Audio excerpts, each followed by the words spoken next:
think we're recording now. So, thanks for your time anyway, Tim and Matt, for coming down. Made it a lot easier just have a Matt here. But for guys that don't know you, are you able to outline a little bit behind yourself and sort of all the amazing things that you've actually done? Oh, okay. In a quick summation, what have I done? So I was in the military for 6 years, 2000 to 2006, and while I was in there, I got encouraged to go and compete. So 3 weeks out from my first show, I was based in Canberra. I went to go and buy a ticket just to watch. Got talked into doing the show. Yep. Did it. Won the novice, third overall, and then just basically got the bug in it, and it spiraled from there. So sort of fast forward 16 years later, I've won 5 world titles now, 2 as a pro, won the overall Olympia in 2006 as an amateur to earn my pro card, and then I've sort of been working my way back up the pro ranks since then. So won the 2015 World Championship in Dubai, and then won the World Cup last year and placed 4th at the Olympia. Yeah, wow. Pro. What a record. So that's sort of that's the quick 5 on me. Wow. And Matt, can Well, you I'm back not that up? Yeah. I'm just going to sit back I was over just here. starting with Matt. Yeah. Well, for me, as far as the fitness industry, I've been involved for about 27 years as a personal trainer. Been heavily involved in nutrition and getting most of my qualifications over the last 10 years. As far as competing, I do still compete. I do well on a local level, but definitely not to Tim's standard in that respect. Yeah. I just do it because I love it, and I've been doing it. I'll keep doing it now. Like, I'm 45 now. I feel like I'm only just peaking. I've still got a long way to go, and I enjoy it. So I feel younger than I did when I was 25. So I'm going to keep doing it. And that's good to hear too, because I've just pulled out all my old videos that I did. See all these from, I started in 2014, and I've got a few from my comp. So I think I've been doing it 2 bodybuilding shows and then switched over into physique for the last 2 years, and it's just been a massive, just an enjoyable ride, learning new and experiencing new things as well. Like now talking to you as well, I'll experience a whole new level of things. So, and doing these podcasts for people out there that are starting, like when I did start, I had nothing to sort of turn to, no one to ask the right questions to. So I'm hoping to get that out there for people that do want to step foot into this industry, and then they have somewhere to go. Yeah. So we might as well get straight into it, so we don't keep you on your away from your holiday. I've got a few questions from a few people that I talked to. Yep. It's just going to be based around contest prep. Okay. So we'll keep it, I know I can expand a lot on this, but we'll keep it sort of simple. And if we don't hit all the questions, I'm sure we can hook up another one. Yeah. But the first one was to do with your experience. Like, did you get it accumulated over a certain amount of time, or did you have a coach yourself? And where could someone find experience if they were searching for it, like for books or references? Yeah. Okay. Well, I guess for me, it was trial by error a lot initially. I mean, up until I joined the military and got that sort of education on training, albeit different, not bodybuilding specific. It was more general fitness and military specific fitness. Yeah. I joined the gym at 17 because the kid over the road went to do it to improve his vertical leap so that he had, bigger hops for basketball. And I was doing athletics and basketball at the time. I thought this sounds like a great idea. So I went and did it and caught the bug. My body responded well. I kind of shied away a little bit from the team sport that I had been doing to become a bit of a gym rat. And then in the military, I started to what they call remuster or change jobs about 4 years in of my 6 years to become a PTI, physical training instructor. So you learn a lot in that process. And then once I started competing, I mean, up until that point, my knowledge on nutrition was very, very limited, very basic, and I'd say my diet was pretty poor, to be honest. So once I did my first show and realised I needed to really learn more and apply more to take it anywhere, like from my first show to my second show, my stage weight increased by 6 kilos, and that's solely due to nutrition because I've never done it since. So, I had help from Nick Bootsos, the IMBA at the time now, IFCN promoter in Canberra. That's who I went to buy my ticket off and who talked me into doing the show. So he took me under his wing, taught me posing, taught me nutrition, or started to teach me nutrition. And then I went away and just tried to learn as much as I could. And, look, some of it was probably rubbish bro science initially, but, you try these things. And at that stage, 2000, 2001, when I started competing, the information out there wasn't like it is now with, obviously, the internet, the way it's grown and social media and information sharing, and the fact that there are specific contest prep coaches now, like myself and Matt. So then, along the way, I've had other people help me prepare for shows. Had all sorts of cool people in my corner. I mean, currently I'm on Team Gentech, and so I've got the likes of NABA Mr. World, Nick Jones, the CEO. The likes of multiple NABA champion, Justin Wessels. I've got Nathan Wallace, who has helped me out last year and this year. Another champion natural bodybuilder. I've got guys like Benny Wortley, Justin Figuera, Joel Ramintis. I've got all these international champions in their own right that I'm able to just, literally bounce questions off and things along the way just to get different opinions and whatnot. So, and I've done my own study to become a qualified ISSN sports nutritionist and, certain other qualifications and certs along the way to be allowed to do the job that I do. Yeah, that's awesome. And surrounding yourself with that many people and all that experience, you're only going to get better. Yeah. So, did you want to touch on anything, or you're happy with that? Well, again, with my experience, it's 27 years being in the personal training industry. Plus, again, I did a lot of my nutrition training via Griffiths University. Touched on dietetics, but predominantly sports nutrition. Since then, I also developed a big passion for naturopathy. So I love to understand the hormonal aspects. I love to understand how the body can function under certain types of food rather than just focusing on your macronutrients, those sort of things. As far as experience is concerned, same with Tim. A lot of it is trial and error because everybody's totally different. Yeah. You can't have a cookie cutter program for everybody because it'll never happen that way. Yeah. Lifestyle changes, environmental changes, even if someone has a breakup in the middle of their prep, you've got to be able to adjust that. Yeah. You've got to understand how cortisol may affect that, how that can affect inflammation, water retention. But those things are only really learnt along the way. And again, most that you can't learn from a book. Yeah. You've got to understand the signs, read those things, and then be able to understand how to then set up protocols. Experience it all by doing a show yourself, I suppose. And that's the thing. That's why, we both still compete. Tim on a whole different world, of course. Yeah. But I'm lucky that I make my shows. I touch wood. I've either won or placed in every show I've done. But again, I use myself as the crash test dummy for my clients. If I'm not prepared to do what I need to do, then I can't ask my clients to do the same. Yeah, and that's a big thing too, image as well. If you don't look the part, or you can't explain it to your clients, it sort of sets you apart from all those rookies out there. If you can't walk the walk, then you have no right to really talk the talk. Yeah. All right, that's sort of got that out of the way. But for the prepping, for people that are looking to do a prep, and I guess you guys kind of make it look easy. So for people that look up to you guys, they expect it to be simple. So what are some things for beginners to expect coming into a prep?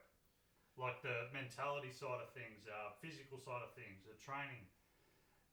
Do things really play a big part mentally?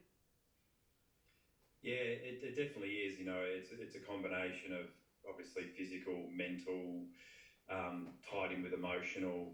It's, you know, the way I look at it, the fun in the gym, that's the easy part, and the very small time commitment, the commitment to what you need to do nutritionally and what you need to be mindful of in how you incorporate that in your lifestyle.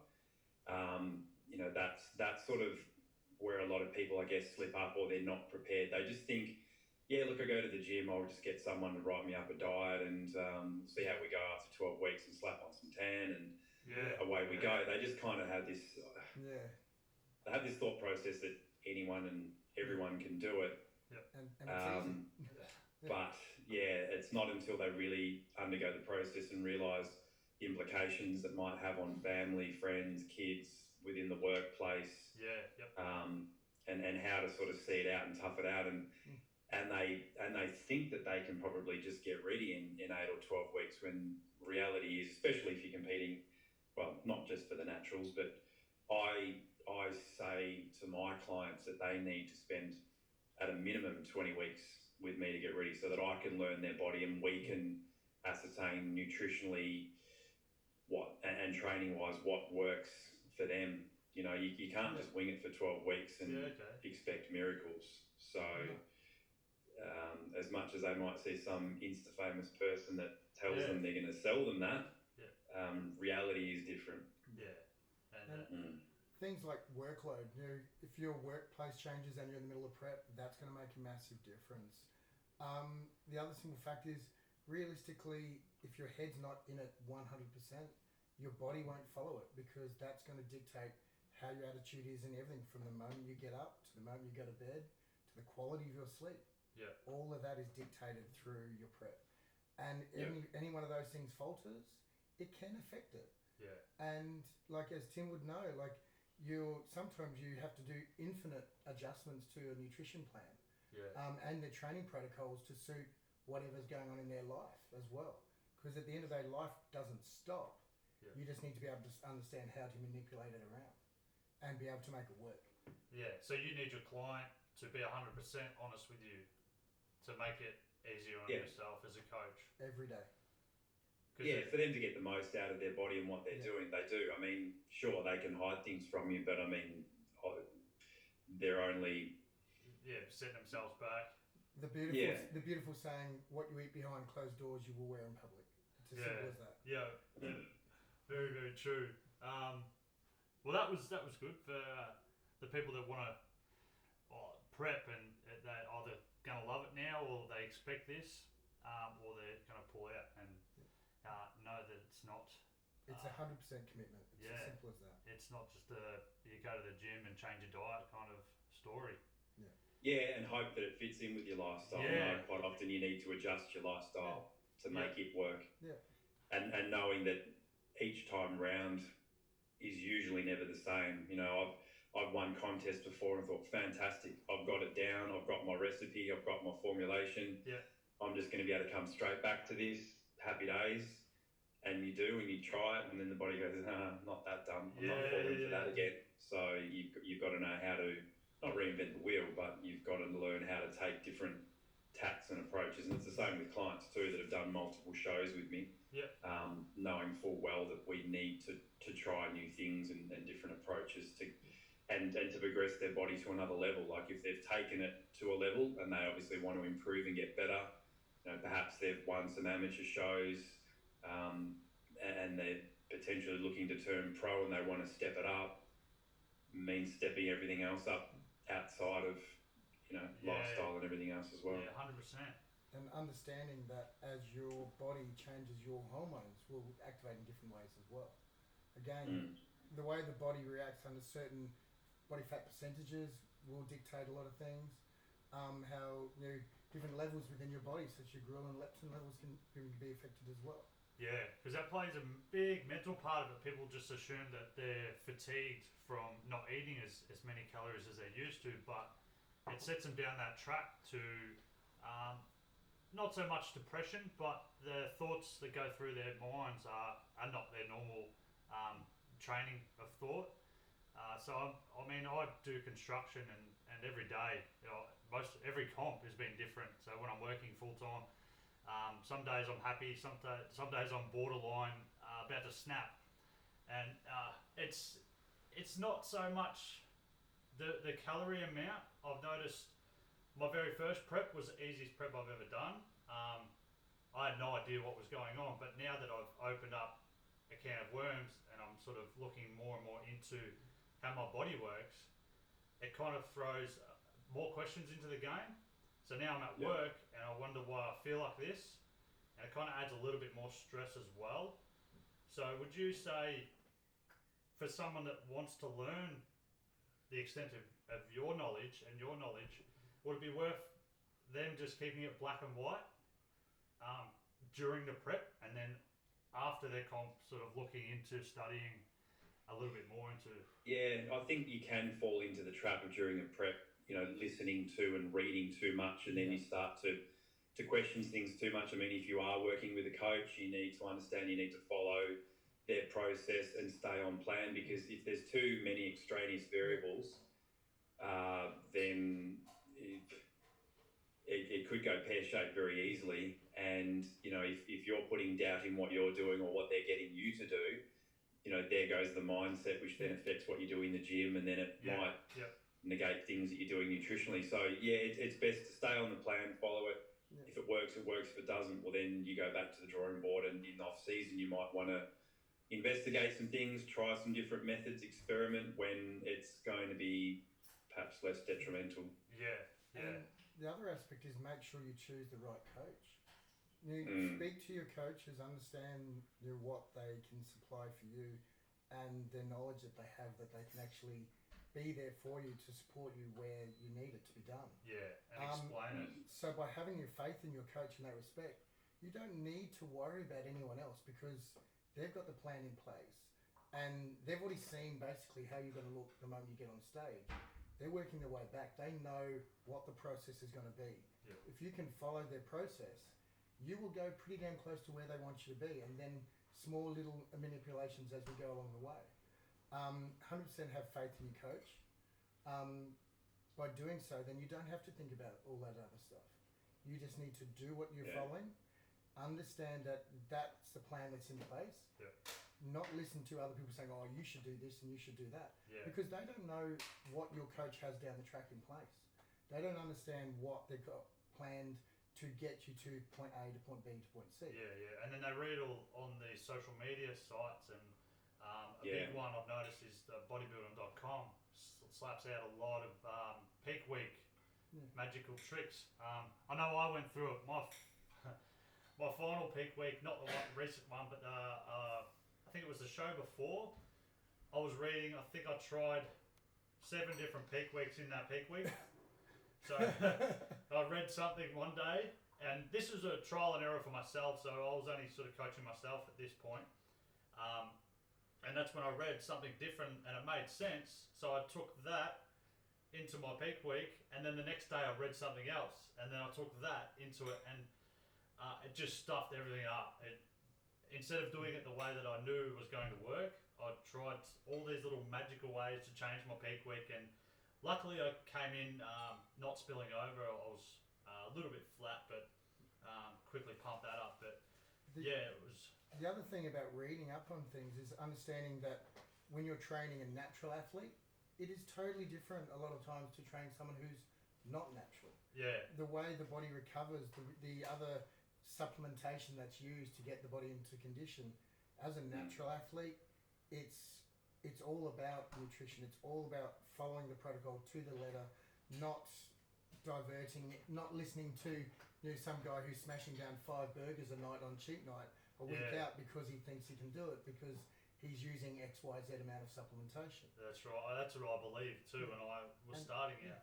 There's so much out there about this protocol and that protocol, but is it aimed at the natural bodybuilder? Is it aimed at the natural athlete? Most of them aren't. And most of your Insta-famous people out there are also not going to be always natural. Yeah.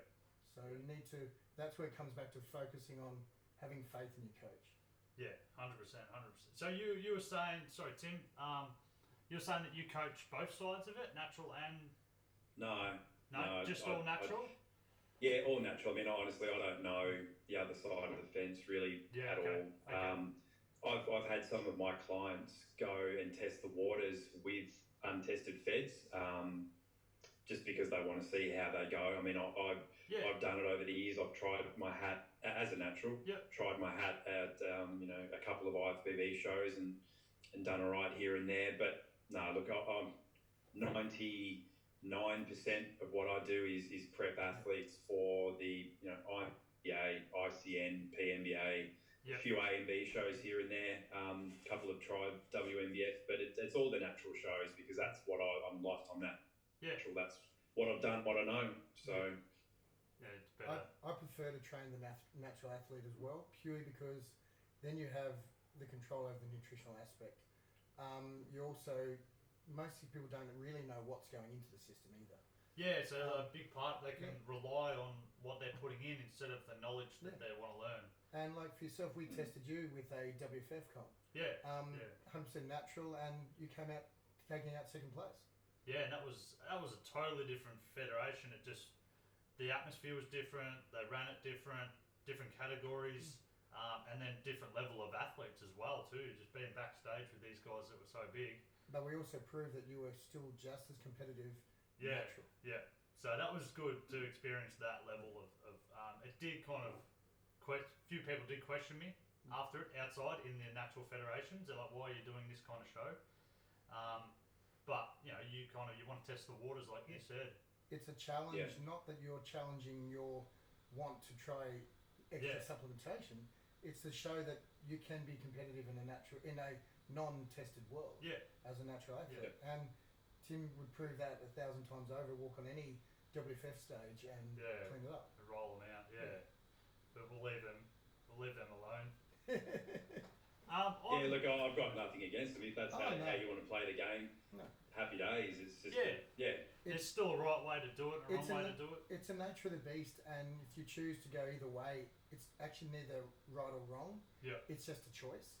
And as a coach, if they do choose that angle, then we also need to be able to show them not so much how to use that, but how to look after their body. How to understand that if you're going to put this chemical in, you need to look after your liver, you need to look after your kidneys, look after your health. Because at the end of the day, no tin trophy is worth your life. Nothing. So look after yourself and then make the smart, educated decisions from there. As I said, I prefer to train natural athletes because it's fun, it's a challenge, not for any other reason, but you get to use what's in front of you. There's no real variables other than hoping that your client will follow your protocols and stick to it. I actually got a message today. Have you heard of a natural federation in Paris? No. Oh, maybe it's made What's up. it called? I was just looking it up. La Naturale.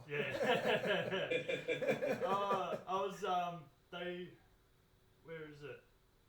I mean, I know there's natural athletes there. I competed against them in Dubai a couple of years ago, and I think there was some Frenchies that came over to the Olympia last year as well, but they've got their own fed. It's FNBB. FNBB. I don't know if you can see. Where's the picture? There. Okay. Yeah. So they contacted me, inviting me over there, and it sounds like it's sort of just a first timer, trying to FNB Benelux Championship. So I was just wondering if you knew anything about that, or if that. No, look, there's so many feds overseas. It seems like kind of every year, every other year, there's a new one that does pop up and start to try and do its thing. Like in the States, they've got so many. So you really are sport for choice. If you do want to go and compete internationally, I guess you just need to do your homework and find out whether they are truly natural feds and what their level of drug testing is to know what you're getting yourself into. I mean, I started with IMBA, turned pro with IMBA, and I've seen their testing firsthand. I've been on the winning end of getting re-awarded titles and trophies for people that they've caught through the process, and then I've also competed with Muscle Mania going some years back, and I saw how questionable that was overseas, and hence why I haven't gone back to them. So they're big boys in that federation. But yep, that's where a lot of the Insta famous people sort of come from. You know, those big federations, and I guess that's why people turn to using gear and hitting these bigger federations, because they think bigger is always better. But even when they turn to gear as such, it doesn't guarantee they're going to get a better body. Yeah, that's right. They don't know that. If they don't use it correctly, if they don't understand how it's going to affect the rest of their body, or if they don't eat enough. Simple fact is you can't go out and have a beer and start smashing down alcohol, things like that, and think you're going to have a great body just because you would be amazed. You stick a pin in you. Amazed at how many people are on it but still drink alcohol and assume that it's going to do all the work. But that's out of our league. Yeah, different. Back to the prepping anyway. What's your thoughts on clean eating and flexible dieting coming into a show? I suppose my approach to that has changed quite a bit more recently.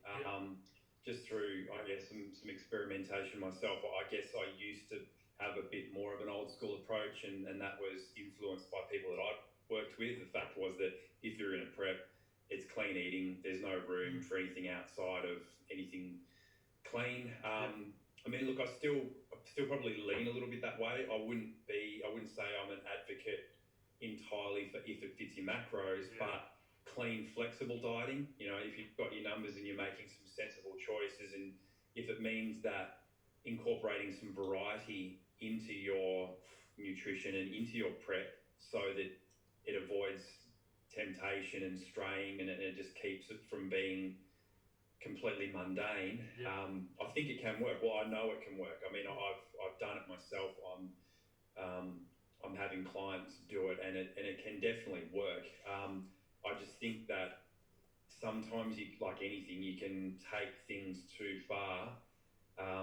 Sometimes, or what I've seen from some people can get away with it. Everyone's different, but sometimes I think the full if it fits your macros type picture could lead you to neglect some macro micronutrients. It could be all too easy to say, you know, this something out of a packet or a box, fits the numbers, cool, happy days, and you're just smashing that in for however many weeks or months to get ready for a show, and then it just becomes habit, and then it becomes lifestyle, so it flows on and on and on, and after not too long at all, you've been neglecting certain macro micronutrients that you should be getting from raw produce and clean foods because you've been leaning too far in favour of highly processed crap.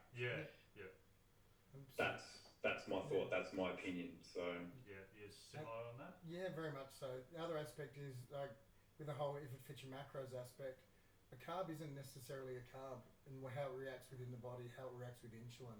You can't just expect ice cream, which is technically going to be a carbohydrate due to the sugars, going to work out the same as say sweet potato or even quinoa or amaranth. 100%. The carbohydrate content may be the same in relation to how their weights may be, but the reaction within the body is 1,000 times different.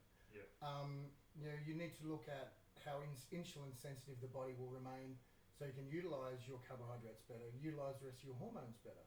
If they start eating messy, on your little macronutrient chart it'll have fats, carbs, protein, but it doesn't take into account what sugar alcohols may be in there, what sweeteners are in there, what other things which can have some hormonal effect on the body as well. So many things can affect it. So definitely, listen to your body. If your body's responding to adding a few little extra carbohydrates, but clean carbohydrates or whatever you need to do, keep doing it. Listen to the body, understand and adjust. If it's not working, if your body starts to go in a negative manner, then you need to understand how to adjust it back. But by eating it clean, keeping it in whole foods, you can much more control that than if you're throwing in junk food. Generally safe. And then on those days, say 10% of your diet goes to junk food just for sanctity and keeping you sane, I guess, through the prep. Well, that little bit of sugar here and there, as in respect to, will give you a great dopamine release. But just understand the timing of that in respect to that as well, if you have to. Understand again where we fall back on insulin. Yeah. One of the most anabolic hormones in your body. If you start playing around with that and you lack that insulin sensitivity, you then will affect how your body reacts to how all your foods react. Yeah, true. So you are a fan of natural or food timing? Nutrient timing. Yeah. Look, I used to lean a lot more that way. I spent quite a lot of time with the likes of Dr. Paul Cribb, Metabolic Precision. Yep. And that was sort of the model that I used for myself and my business through a period there. I've since learned otherwise, that it's not necessarily the be all and end all. Again, it comes down to the individual. Some people it works really well for. My experience is it's a bit more of a general population type thing, that if they are approaching it just more from a fitness lifestyle, not necessarily contest prep, it can be really great for weight loss or fat loss. But taking things to the next level in terms of competing, and even competing professionally, there can be limitations with it. Look, I did it for years. I'm sort of not specifically doing it now, and it's not hurting me for the fact that I'm not doing nutrient timing, that I am having carbs the whole way through the day and not bracketing my training. And that's typically what I get the majority of my clients to do as well, and it's not disadvantageous by not using nutrient timing. What's more critical is the plan as a whole, how diligent and disciplined they are at sticking to the plan and hitting their numbers day in, day out. That has a far bigger impact than whether they ate something, within the 2 or 3 hour window post workout, because holy shit, if it's outside that window, oh my god. Instant catabolic. Oh yeah, you're gonna go catabolic, and it's the fats, the carbs are just gonna get turned to fat, and it's gonna go straight to your ass. No, it doesn't work like that, unfortunately. Glucogenesis overload. Yeah. Well, I suppose that sort of outlines it for most people, that it's not all it's cracked up to be, the food nutritional timing. I know in one part of my training it was. I always time my carbs morning and post workout, but I also had a spread of minimal carbs throughout the day, and I sort of responded to that very well. But like I said, my work is highly active as well, so it wasn't like it wasn't being utilised. So with females and males, just on that, I mean that's highly relevant. If you've got someone like yourself that's manual labour type job versus someone that's going to sit at a computer all day, it's then no point that's a lifestyle factor that the coach should be taking into consideration, and that should be part of the process of designing appropriate nutritional planning. 100%. Because that could be, that is highly relevant, and that's the difference, because everyone does things differently, and people with different carb sensitivity, sometimes they do work, better with nutrient timing and carbs bracketing training, and then versus others that work better with backloading. So it's a case of finding what works for you. For example, I've got a client at the moment who's a logger in Tasmania. Oh, really? He's 87 kilos. He's smashing down close to 6,000 to 7,000 calories a day on the days he works, and he is still dropping weight. We're looking at how we can again increase that further on those days. So he's working as a logger 3 days a week, and then another 3 days a week he's doing more office work as such within the company. So adjusting those calories to suit. But again, this is a guy he's clearly smashing down 6,000-7,000 calories without even thinking about it, and burning them off. He can't maintain the weight. So we need to look at how we can adjust that to suit as well. And we're looking at without causing him to become bloated and everything else. Looking at what types of fats we can utilise. Again, without causing gastric upset as well. Because you have too much of certain fats, you'll end up with diarrhea. Anything. Then you can't work. Exactly. So understanding the workload away from the gym makes a massive difference on your nutrition as well. Right. So you would have gradually built up his calorie. Oh yeah. Is there a safe number or ratio to increase it? Well, it was more just we just incrementally increased everything by 25% each couple of weeks. Yep. Because as we increased it, he continued to lose weight. Yep. We didn't want him to lose weight. His condition was great. Yeah. We just wanted to keep him full. Okay. And to do that, we just needed to incrementally increase that. And I didn't want him to lose weight. The guy, he's not planning on competing for another 8 months. Yeah. He doesn't need to be diced right now. He's already sitting on around 11% anyway. So you can see that his prep is going to be so easy.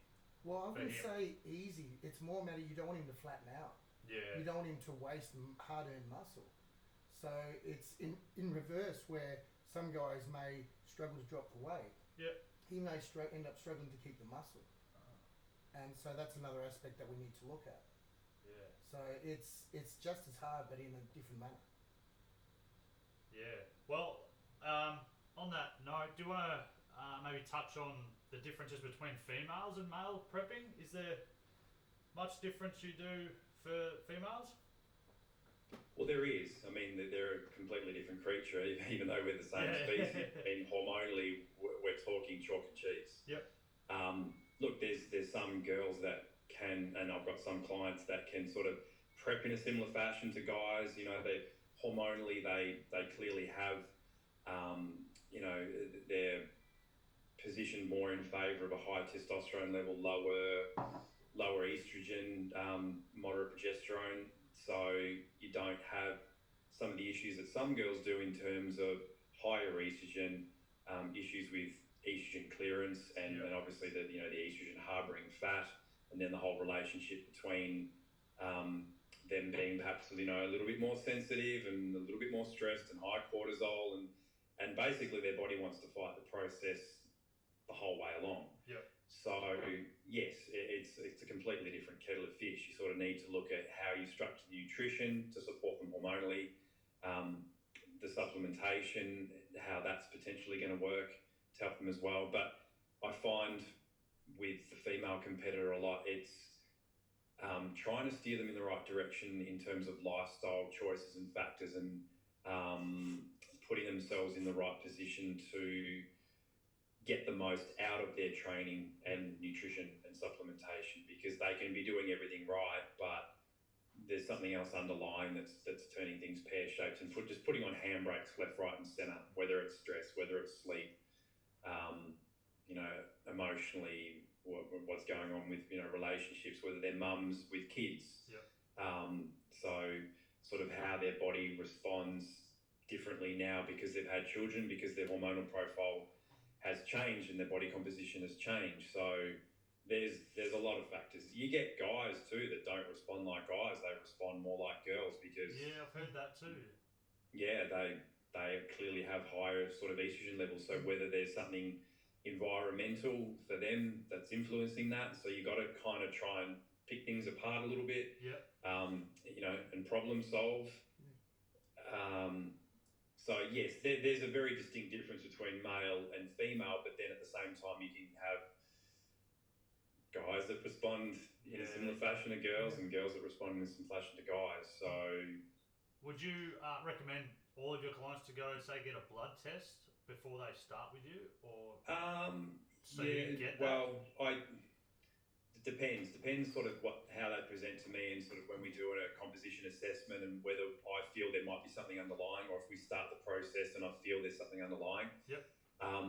Sometimes that, by telling them to go and do that, it's kind of they're hoping to find something so that they can put point blame on something, and they want to find something wrong with them, whereas it's not. There's nothing actually wrong with them. It is a lifestyle thing that they've got to get in check. Yep. Look, it can't hurt to obviously get your bloods done, but in saying that, you can go to the GP and say, I want to get my bloods done, and then they just kind of go, oh yeah, here's a generic thing, go and do a fasted blah blah blah. Yep. And it doesn't necessarily find the things that you actually need. You need to have a savvy doctor, or you need to have a coach that can tell you to go and look for the appropriate things in terms of an endocrine screen, to look at particular markers for thyroid function, other genetic markers and things like that. So it's a little bit fraught with danger in just kind of generically telling everyone to go and do it. Yep. because at the same time I could tell them to go and get bloods done, and they could come back with something that is beyond my scope of knowledge. So, okay. you know, can I help them or can't I? I mean, that's Yeah, okay. And the other aspect is, you know, realistically, when you first take on a client, you'll ask plenty of questions anyway. And you know, for myself, I have quite a questionnaire that will be covering things like: are you on any medication? Family history of type 2 diabetes? Yep. Do you have any history of depression or anxiety? All those aspects that we need to take into account, because if someone has any of those, we need to take more attention to them. If it is required, you know, also do get bloods, but also get them to be read by someone who will be able to give you the correct understanding of those bloods as to what they all actually do mean in respect to their condition, if there is a condition. That's exactly right. Yeah, you sort of got to look at their history and go right through that, and that's what I do when I set anyone up. So you need to understand, you know, as a female, are they using contraception? Are there genetic markers, you know, something in their genetic background? Has there been a history of eating disorders? You know, be that an overeater and someone that's been really big versus someone that's been anorexic, because that all plays into it, and potential damage that they've done to their body. You know, it's not uncommon for people to have been bigger and they go through a weight loss journey, and then, you know, they start looking pretty good and they might have won a body transformation contest. And then they start getting someone at the gym or somewhere along the way, they're encouraged, oh, you should go and compete, you do really well. And that's perhaps, you know, where they're going with their journey and what they want to do. But I guess just on that, like I was saying before, it's not necessarily for everyone. Just because you've managed to go from being big to being in shape, being in shape on stage is a whole different kettle of fish, and it does take, you've got to be a little bit blessed genetically to pull that off. It's for the minority, it's not for the majority. Like, realistically, for only 1 in every 3 people that even start a prep would probably be lucky to reach stage in the first place. And if it was easy, we'd all be doing it. That's and right. You just can't. It takes so much. Like touching back on female clients, you know, even things such as understanding their menstrual cycle, understanding how regular it will be, also understanding that as their body fat percentages drop, also the amount of estrogen to testosterone could actually vary as well. So due to that, you know, they may experience either no period for quite a while, or extended periods of spotting, all those things, and all that will raise cortisol. And that in itself will cause water retention, things like that. So by having your client understand that this is a window of time where they're not getting fat, it's just, you know, their body is going under a physiological stress, not a mental stress. So due to that fact, there may be a little bit of water retention. If we can get them through this window of time, you'll understand that fluid will go. By controlling that inflammation within the body, and cortisol has a massive effect on all that. Because I've had, I sort of coach some people and some women just on the side, just to sort of teach myself as well. And for people that don't know, Matt is actually coaching me. So I'm learning everything from Matt and now Tim as well. So I'm still trying to learn as much as I can, but I can't put these implements on myself when I don't have the same hormones as, say, a female would. But I've noticed that a few of them can be a bit scarce about telling you when their cycles are. So what would you do about that? Would you go off how they're feeling? No. The way I look at it, my clients check in with me weekly. I'll do a 9-site skin fold analysis, or some of them that are interstate will send me scalp measures, DEXA measures, things like that, without them even saying anything when they come in for a check-in. When I start taking pictures, or if I'm looking at them and reading them, I mean, just their body language when they walk in, you can tell pretty much 99% of the time. And then as you go through things, you know, sometimes you don't even need to ask the question. You can basically just explain, look, I feel that you're at this position in time, and this is how your body's responded. And look, I've got all the stats that I work with, because they're working with me, you know, seeing me weekly. I can show them it's right there in black and white in front of them. Actually, they have their own login. They're looking at their stats anytime they want to, because I'm a recomp specialist. So I use the Recomposer 2 software. It's right there, staring at them in the face. So look, some of my clients are very open. They're upfront. It's just part of the conversation that we have. They're like, yes, my period's due in a week. I'm having my period right now, or whatever it is, and then we kind of go like, okay, yep. And looking at the time frame, yes, 3 weeks ago, 4 weeks ago, 5 weeks ago, your body did this. It looks as though it's doing it again, and we know it's going to come out the other side and do this, and away you go. Yeah, I try to get my clients to feel that comfortable with me that they can be open with everything. Because at the end of the day, I need to know, like for example, if their stools are out of a certain shape, that can dictate if they've got too much fibre, if they're dehydrated, how their digestion system's functioning. If the colour of their pee is a certain colour, I need to know that because that can also dictate hydration.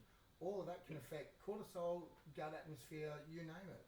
They need to. And so if their guts aren't right, then that can also then play back on how they're functioning hormonally. So if you're not pooing correctly, then you're not clearing out hormones that come out in your waste product. You get a backlog, and things just don't happen. And the only way that we can filter toxins out of the body, and those toxins be, say, if you're wanting to remove estrogen as such, the only way you can remove estrogen toxins as such is by utilising fibre and out as waste.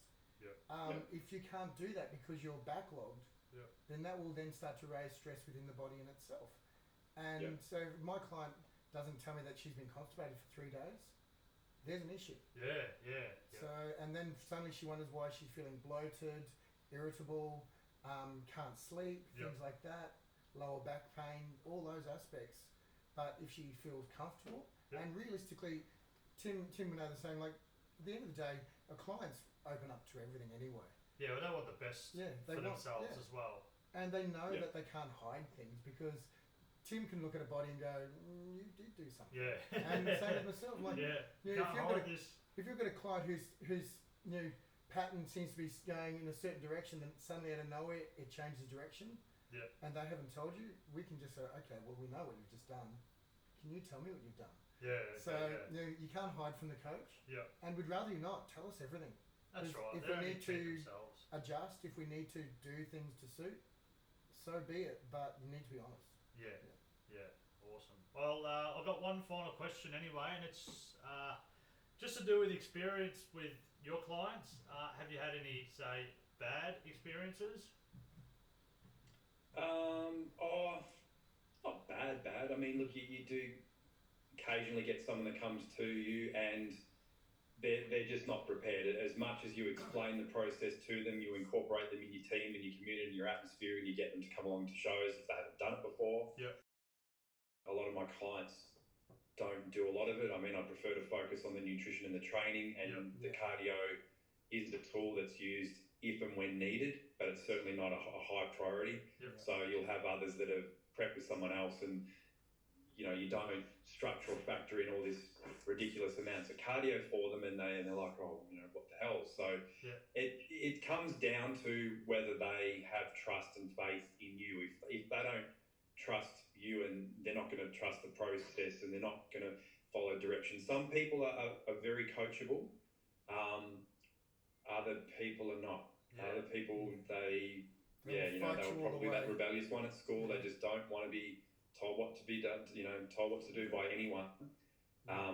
Or they think they know better, or they can't block out the noise, probably because of things like social media. There's just too much information overload. They're listening to too many people. People in their gym are getting in their ears saying, oh, you look amazing, but you should do this, or you should be doing that, or I competed back in the day and I did this. So, because people are, sometimes resistant to change. Sorry, just need to decline this call. People are resistant to change, and I'm losing my train of thought. Resistant to change, and I guess sometimes they just lose faith in the process. So things can kind of go off the rails. Or look, some people, they just end up learning through the process. They don't have it in them. They get to a certain point, and it may well be they need to kind of step up a gear with their training, or step up a gear with nutritionally, or they just don't have it in them to see the duration of a prep. It's all fine and dandy initially for the first 4 or 6 weeks, and they're out of that honeymoon period, or heaven forbid they're told they can't have an off-plan meal for a certain period of time, and everything kind of falls apart, or the implications on work and life and family and things like that just basically get the better of them, and they need to call it quits. But I wouldn't say there's been anything bad, terrible. It's just I'm the same. Yeah. Like, it's not. I've never had what I would say is a bad experience. There are different. Yeah. Because everyone is different, and like Tim has said, some people it's just not for them in the end. They sort of get to that point where they go, well, this isn't for me. Some will fight your decisions all the way, purely because, again, information overload through social media, those sort of things. Yeah. I recently had a client, she literally had a meltdown every 3 days, but just by not doing anything other than listening to her, encouraging her to keep going on the track she's on. She's doing a great job, and she was. She just didn't believe in herself. Getting her to that point where she believed in herself so much. I got at a stage, and I was the one who was more nervous than she was. And literally, I was the one in tears when she was on stage, not her, because I was so rapt that she got to that point. Where literally, even 24 hours, she pulled out. She wasn't going to go to stage. She was refusing to even answer phone calls. Yeah, and that would be the hardest part for a coach, being that therapist. Yeah, but we have to be. We have to be. Yeah, you've got to put your Dr. Phil hat on. Yeah. That's just how it goes. I mean, often clients, rock up to check in with me each week, and it's a bit of a confessional. And I understand that they have people in their family or their partner doesn't entirely get it. People at work sure as hell don't get it. They just think it's some stupid obsession. But they know that you as a coach, especially when you've, like Matt was saying earlier, you've walked the walk, and you still are walking the walk. You've been there, you've done that, you know what they're going through, you can sympathise with them. So it's a bit of a confessional. That's, I suppose, the other thing for them in seeing it through is making sure that they've got a good enough support network around them. If you've got a partner that's not agreeing with it, they want to be able to go out on the weekends and drink and do other things, and they just kind of see it as fickle, or you're living at home and your parents don't get it, so they're not supportive. You've got to have an environment around you that is supportive, because if you're battling that, as well as trying to battle your own demons along the way, because it is stressful and taxing and tough at times, you've got to have that. You've got to literally got to have your ducks in a row. You've got to have everything in place to pull it off, because otherwise you're just not going to enjoy the process, or you're not going to be happy with the end result, because it could have been better if the process was better, or managed or handled better. 100%. Yeah, it's one of those things where with every client there will always be moments. You just need to be able to prepare for those moments, look after them, understand them, listen to them, and if you've got the tools, share it. Yeah, that's right. You're not going to be prepared for everything. No. But we aren't miracle workers. Yeah. We are there to provide our knowledge, and it's such a privilege to be able to do that, and to make sure they get to their goals, and also understand where there are certain coaches or whatever who may be more aligned with their own glory rather than that of their clients. And also that's where you choose the right coach as well, understanding that. But by being present for your client, they will then know that they can rely on you when they need to, and that also gives them that little safety blanket. So that they don't have to stress about when something goes down, because it's all right. Tim will be there to pick me up. Tim will be able to understand what's going through, or I'll be able to do whatever. So well, do you want to share maybe where people can find you and get in contact with you? Well, I've got my Facebook page, which is Team Elevate Elite Training and Fitness. You can always contact me there. Otherwise, Matt Moody on Facebook as well. Otherwise, I'm also based out of 51 Queen Street Nutrition Warehouse as well. So you pop on in, we can have a chat, go through there. Tim's in every Tuesday, so I am. I'm every Tuesday, every Wednesday. Yeah. so you can pop in and see Tim as well. Alright, and Tim, did you want to share some links where people could find you and get in contact with you and your team? Yeah. So my business is Precision Health and Nutrition by Tim Martin or the acronym of Phantom, PHANTM. So no O. Yep.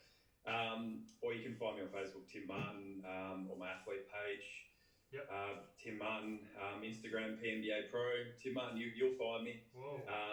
Or Gentech, you'll see me plastered all over their stuff and around the traps. So, or just if you want to email me, Tim at phantm.com.au.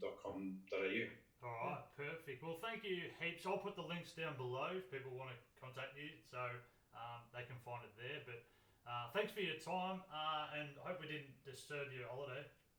No, it's not a holiday, mate. I'm just down at my house at Rye for the weekend. So, all right, wife and kids are gone home, so I've got some peace and quiet to talk to you. All good. Yeah, lucky.